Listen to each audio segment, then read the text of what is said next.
What is up, everybody? Welcome back to another video. In today's video, we have some Detroit Lions news. It is probably not the news you were expecting to see today, but it's that the Lions fired somebody.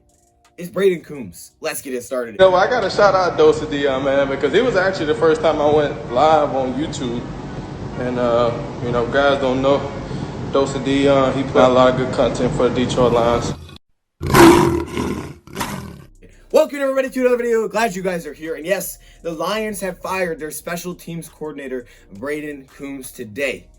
I was not expecting to see this. To me, when I first just saw that headline, I said to myself, what in the world is going on, Detroit? Are we now the Jets? What is going on here? Why is there so much dysfunction going on with this team? Why are we firing coordinators that have good performance? What are we doing? Because this guy is doing his job. Why is he fired? But then I read into it a little bit. And I'm starting to see the other side. I'm starting to see the other side of the mountain, the other side of the painting, or whatever they say. I don't know if they say stuff like that. But I'm starting to see that a little bit. I'm starting to understand the decision the Lions made today that Bevell ultimately made. I'm starting to understand the decision that Bevell made here today. And it's not the most popular decision, but sometimes as a leader of a team, this is the decision that has to be made. So let's get clear what actually went down.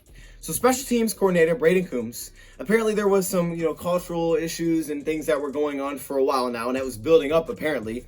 And in this game, when we did the fake punt, which, by the way, I thought he got the first. And also, I didn't have any problem with the call. I thought the call was a good call. I was fine with it. I thought he got the first. I thought they gave him a bad spot. We didn't challenge it. I was like, why didn't we challenge this? What are we doing?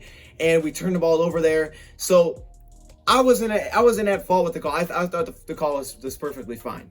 However, the way the call happened apparently is what got Brayden Coombs fired. So the report is that Brayden Coombs didn't tell anybody that he was going to call a fake punt, and he called it. So the special teams ran out there, and they did a fake punt, and he didn't get it. Now, if he would have got it, are we talking a different situation? Possibly. Maybe, maybe not.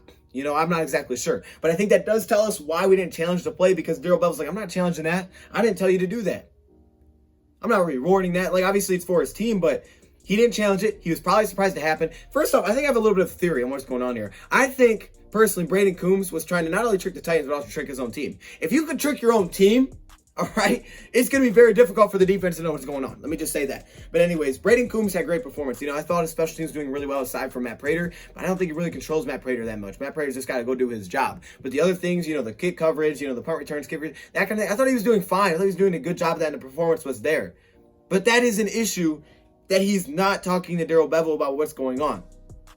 Now, I think Bevell sent a little bit of a message here. I'm going to be honest. We just went out there. We got beat by 3 touchdowns. We got basically embarrassed on the road. We took Stafford out when I don't think he was that injured, but we were getting smacked. When you have to take your quarterback out because you're getting beat that bad, there's an issue. That means you're getting smacked, all right? This team couldn't get off the field defensively. We got waxed. And that's, again, why they have a problem with the call to fake the punt. And maybe Bevell would have had a problem with it. Maybe he wouldn't. I don't know. But he is the head coach as of now. Interim head coach or not, he's the head coach. He's the guy that the coordinators, that the assistants, they respond to him. Those guys are working with him and off of him. He is the leader of the team. He's the head coach right now. Interim or not, he's still trying to earn his job here. But as of now, he is our head coach. There's no other head coach. It's just Bevell. So for me, Bevell, obviously you can see a little bit difference in personalities. If this was something that was going on with Matt Patricia, that's an issue that it was just riding out. Honestly, I think it was. Because maybe Matt Patricia would say, well, he's doing well enough performance-wise, we're going to keep him around. But Bevell, he wasn't having that. He saw this and he made the change. Now, again, if you'd have got the first, are things different? Possibly. They may be. And after the game, Bevell didn't come out and throw him under the bus. He basically kind of explained why they did it as a team. Why would CJ Moore get the ball, blocking on the edge, things like that. He kind of explained it. He didn't say anything about this. But Bevell said he wanted to fire Brayden Coombs, and Rod Wood agreed with it because they don't have a GM right now. So they fired Brayden Coombs. Now, again, I don't like to see it because I know the performance there, and that's a mess. That's not a good thing to have. And the Lions said it's less performance-based, it's more cultural-driven. And I know, look, hey, the next regime's going to be in. They should get to make the decision. I get that, but I think a culture is built over, honestly, just having that open line of communication, having respect for one another, having respect for, you could say, even authority, and just working together, all having the same vision of things. If there's these little things going on where your special teams coordinator isn't telling your coach what he's going to do, and it happens, that's an issue. Because maybe he asked Bevell, and Bevell said, no, we're not going to fake it. And he's like, no, I want to fake this. We're losing. Let's make it happen. Obviously, a guy in Brayden Coombs is trying to try out too. So, he wanted to show that maybe he could go get that first with the fake. And again, I don't have a problem with the call. Maybe Bevell did, maybe he didn't. But the report is that he didn't even tell Bevell this happened. So as much as I hate to see it, as much as I think, yeah, this is an ugly look and that he did really good at his job and he's going to find a job elsewhere, I also can understand Darrell Bevell's side of it. I really can. I mean, look, I'm the head coach. I'm in charge of the team. This kind of stuff just isn't going to go on. I'm not going to just have a guy doing stuff without telling me what's going to happen. Because that's an issue. That's an issue. If you have coaches that aren't communicating with each other and they're calling things like big plays like that and they're not, discussing those big decisions with the head coach, that's a very big issue to me. I don't know if this usually happens, but I have a very good feeling that when a team decides to fake something, they usually run it by the head coach first. The fact that that didn't happen is a big problem. And Darrell Bevell sent a message here. After 3 games, he sent a message to everybody that, hey, no one's safe. All right, there better be open communication, and you guys need to work your butt off because no one's safe right now. You got 2 games left, but that's enough time for me to fire you. I think that's a message that Darrell Bevell also sent with this. But again, I can't help but respect it a little bit. I mean, the Lions need a leader. They need someone that's going to say that, okay, yeah, your performance is fine, but this isn't right. If there isn't communication here, there's going to be issues. I'm not having that. And again, if this is something that's building up, maybe Bevell saw it from the outside, and he's like, now you're going to do that with me? It ain't going to happen. It ain't going to fly. I ain't playing like that. I ain't doing things like that. If that comes up in a big play, because if we're going to throw the coach under the bus for a lot of things, and Darrell Bevell's going to get the heat for a loss, he's going to get the heat for certain plays, then I better be the one that's actually in charge of making these big decisions. Because if I have special teams coordinators making decisions, they don't work out, and then I'm getting the heat for it, I could potentially not get a job for that kind of thing, then that's a big issue. If I make the call and I tell you, yeah, go fake punt, we don't get it, okay, we fake punt, we didn't get it. And I think that also speaks to why the Lions didn't challenge it, because they didn't even know what was going to happen. Bevell was just disgusted, he didn't challenge it, and that's where we are. Only maybe I challenged that. So we were wondering why he didn't challenge it, and that blame went to Bevell initially, but now it's right back on the special teams coordinator, because that's an issue.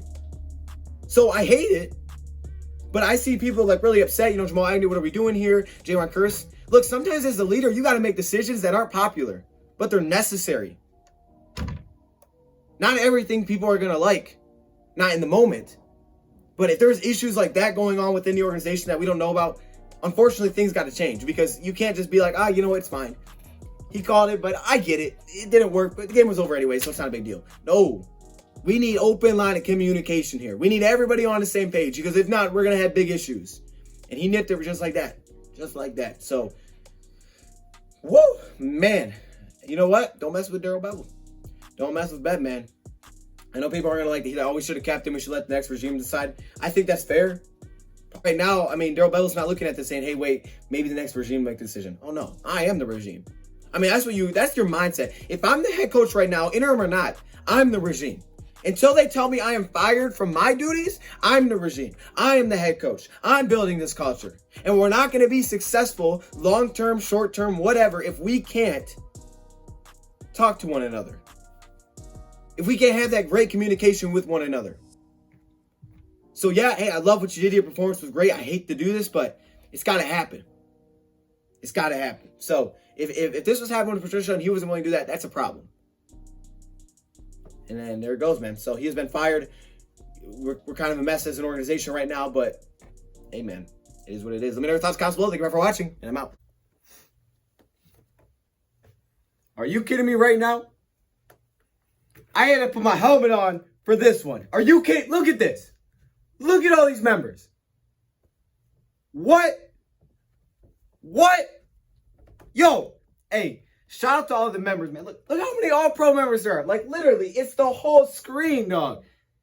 This is crazy. The patrons, of course, the Hall of Fame members, man. Y'all got the gold color. It's kind of yellow, but it's supposed to be gold. Shout out to all the members, man. If you want to be a part of this, all you got to do is join the channel. But there are perks that come with it. Stay locked in the community tab if you are a member, because that's where a lot of information comes out. I appreciate all of you.